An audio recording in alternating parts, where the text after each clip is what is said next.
Acara ini dipersembahkan oleh Bandara Internasional Soekarno-Hatta, Tangerang mulai dipadati pemudik yang kembali ke Jakarta dan sekitarnya. Selain demi menghindari keramaian, pemudik mengaku terpaksa kembali lebih awal karena tiket untuk hari Minggu dan Senin sudah habis. Untuk menghindari keramaian pasca puncak arus balik Lebaran, sejumlah pemudik mulai berdatangan di Bandara Soekarno-Hatta, Tangerang, Banten. Selain untuk menghindari kepadatan, para pemudik juga mengaku ketersediaan tiket pada tanggal puncak arus balik hanya tersisa beberapa kursi, sehingga akan ada keterbatasan dalam memilih kursi juga kapasitas bagasi. Puncak arus balik di Bandara Soekarno-Hatta diprediksi akan terjadi pada tanggal 15 April 2024 dengan perkiraan akan ada 1.117 penerbangan yang mendarat di Bandara Soekarno-Hatta dengan jumlah penumpang lebih dari 190.000 penumpang.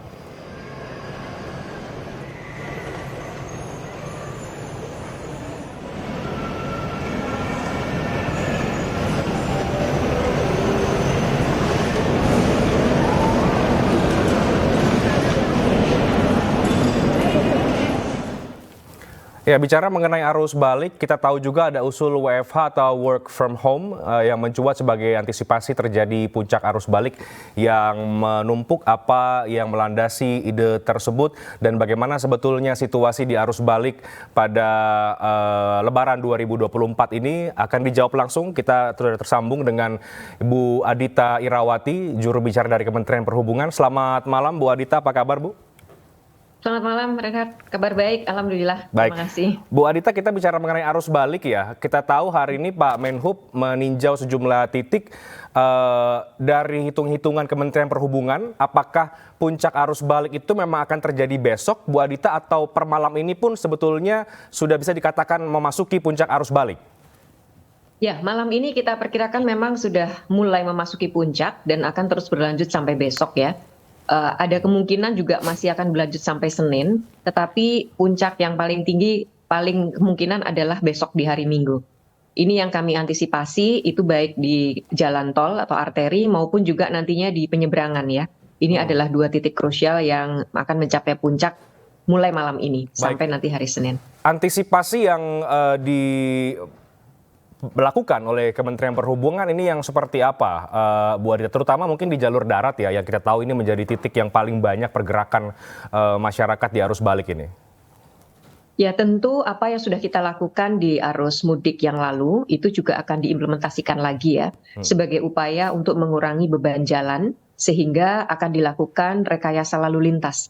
Karena memang prediksi kami arus balik ini justru akan lebih padat mengingat rentang waktunya lebih pendek jika dibandingkan dengan arus mudik ya.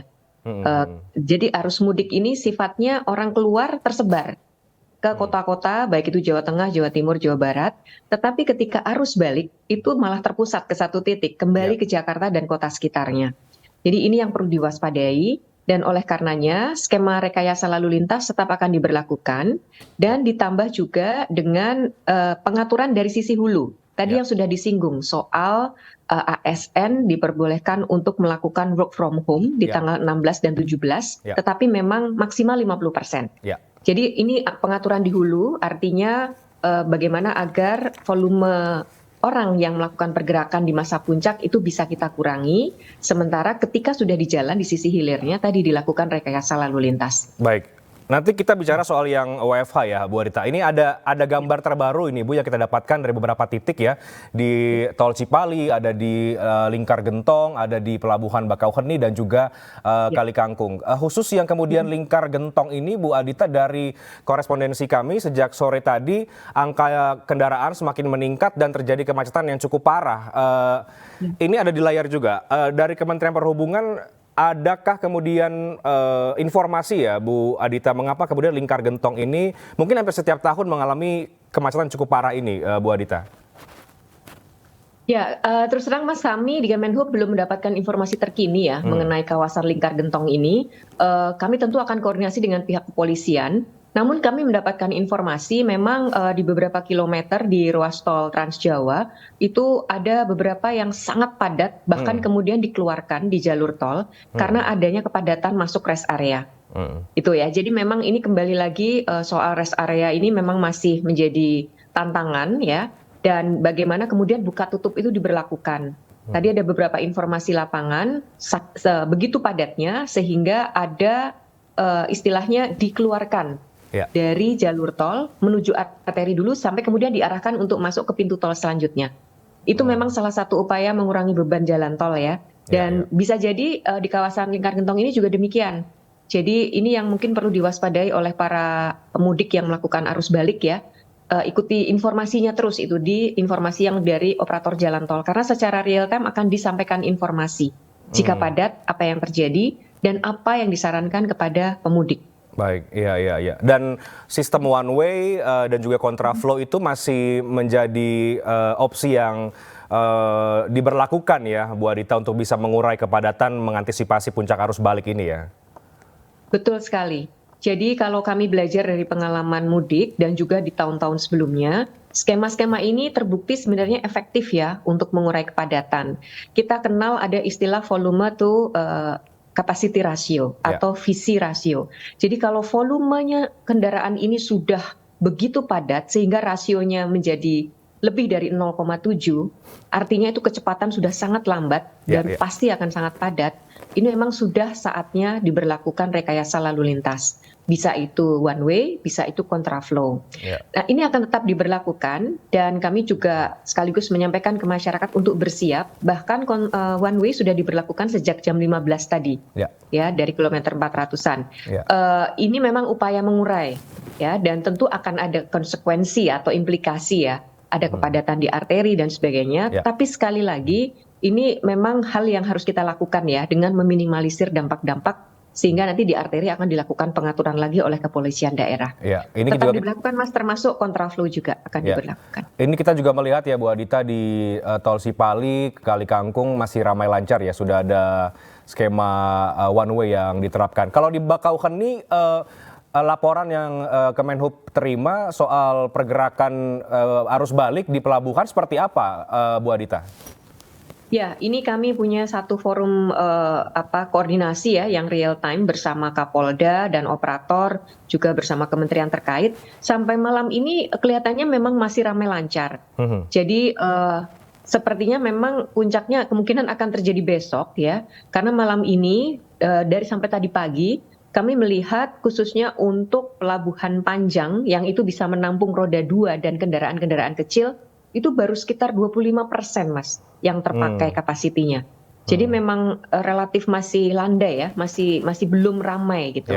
Kita akan lihat sampai malam ini karena memang ada kecenderungan masyarakat itu berjalan di sore dan malam hari. Kita akan lihat nanti bagaimana report di malam ini. Tetapi kami prediksi memang puncaknya kemungkinan akan terjadi besok. Ya, karena malam ini masih kelihatannya masih belum terlalu padat. Kalaupun ada antrian tidak lebih dari 1 kilo ya. Itu pun karena harus masuk ke kapal. Jadi itu antriannya di situ.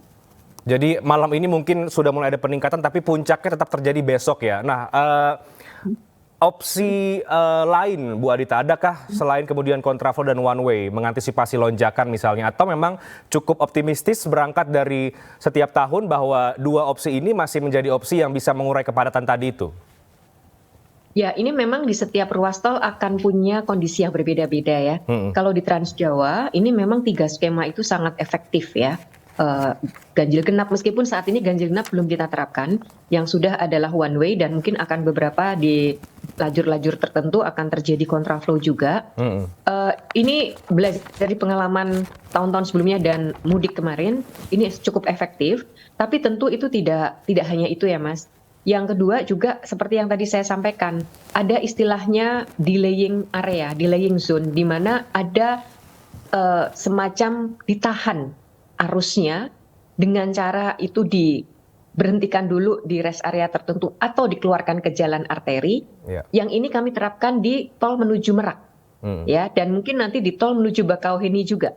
Karena memang nature-nya tol di Sumatera di Bakauheni dengan tol di Merak ini dengan Trans Jawa memang agak berbeda ya.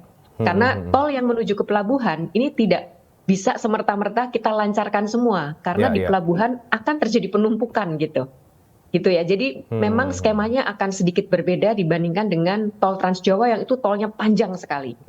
Jadi Begitu di tol menuju pelabuhan ada delaying zone istilahnya. Jadi ketika sudah padat masuk ke pelabuhan, akan ada kantong-kantong area di mana mobil ditahan dulu supaya tidak mengalir terus dan akhirnya pelabuhannya padat sekali. Oke. Ada buffer zone juga ya istilahnya. Jadi itu strategi-strategi kami, Mas, untuk tadi mengurangi kepadatan ya. Jadi semua opsi disiapkan untuk mengantisipasi lonjakan arus balik. Termasuk tadi singgung sedikit Bu Adita soal WFH yang sudah disetujui juga oleh Pak Menpan RB ya, Abdullah Azwar Anas.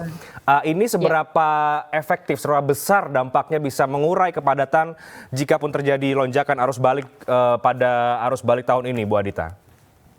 Ya, sebenarnya kalau kita bicara jumlah, mungkin secara jumlah ASN di Jakarta, khususnya Jabodetabek, mungkin hanya sekitar 23% dari total ASN di seluruh Indonesia. Ya. Tetapi ini setidaknya bisa memberikan efek, istilahnya multipliernya adalah bahwa nanti kegiatan-kegiatan bersama kementerian atau kantor-kantor pemerintah, ini kan bisa juga ikut turun ya Mas, atau dilakukan juga secara online oleh pihak swasta atau BUMN gitu. Jadi sebenarnya ini kita lihat implikasinya. Tidak sekedar berapa orang yang akan bekerja di kantor atau berapa orang yang bekerja di rumah, tapi bagaimana kemudian berefek juga kepada kegiatan dengan pihak-pihak yang lain. Dan kita sih berharap ini punya implikasi juga sehingga nanti baik itu pihak swasta maupun BUMN, meskipun itu tidak bisa diatur oleh pemerintah juga bisa ya melakukan hal yang sama gitu, sehingga bisa mengurangi kepadatan. Tahun lalu kami lakukan Mas, dengan menambah cuti bersama ya tahun lalu. Dan juga ASN juga diberikan kesempatan untuk WFH. Dan rasanya tahun lalu cukup efektif ya, karena banyak yang kemudian menunda pulangan, sehingga juga tadi membantu kepadatan di hari puncak. Karena sebenarnya mengapa itu diberlakukan, di hari puncak tanggal 6 dan 7 April, itu volume atau capacity ratio di Trans Jawa, di tol itu, beberapa ruas itu sudah hampir 1 Mas. Artinya udah berhenti total. Nah ini kan itu padahal harinya panjang ya hari mudik, sementara arus balik harinya pendek. Nah ini kita khawatirkan jika tidak kita berlakukan bisa betul-betul padat dan tidak bergerak. Nah ini yang harus kita antisipasi. Oke, terakhir Bu Adita, karena sudah memasuki puncak arus balik per malam ini sampai dengan besok mungkin prediksi puncaknya, titik mana saja di Trans Jawa ya yang perlu diantisipasi simpul-simpul kepadatan dari pemudik yang akan melakukan arus balik? Ya tentunya ini karena kalau arus balik dari timur ke barat ya, dan hari hasil kita berkoordinasi dengan pihak kepolisian juga, memang yang kemungkinan akan padat itu adalah di Salatiga menuju Semarang, dan juga Semarang yang kemudian akan masuk ke, Jawa Tengah menuju ke Jawa Barat. Khususnya kalau di Jawa Barat di Cipali karena ada persimpangan dengan tol Cisumdawu yang berasal dari Bandung ya, Jawa Barat ada bagian titik pertemuan selatan. Ya Bu Adita di situ ya? Pertemuan, betul. Ini bottlenecking-nya punya potensi cukup tinggi ya. Di samping juga tadi Salatiga ke Semarang, karena ini yang dari selatan maupun yang dari timur, ini bertemu di sini. Jadi ini yang oleh karenanya mengapa one way juga dimulai dari titik itu, karena tadi kita mengantisipasi bottlenecking, sehingga diharapkan tidak terjadi ya kepadatan itu dan bisa terbagi dengan jalan arteri. Baik. Dan satu lagi mungkin tol Kemerak ya, tol Bakauheni ini juga harus kita antisipasi. Ya, baik Bu Adita, mudah-mudahan ini pemirsa masyarakat yang akan melakukan arus balik juga menyimak penjelasan dari Bu Adita tadi sehingga bisa mengantisipasi beberapa skenario di jalan. Kita juga sambil interaktif tadi melihat beberapa titik. Mudah-mudahan semua skenarionya berjalan lancar ya Bu Adita dan bisa lancar semuanya arus balik di tahun ini selancar di tahun lalu ya Bu Adita. Terima kasih banyak untuk waktunya Bu Adita Irawati, juru bicara Kementerian Perhubungan. Terima kasih, selamat malam.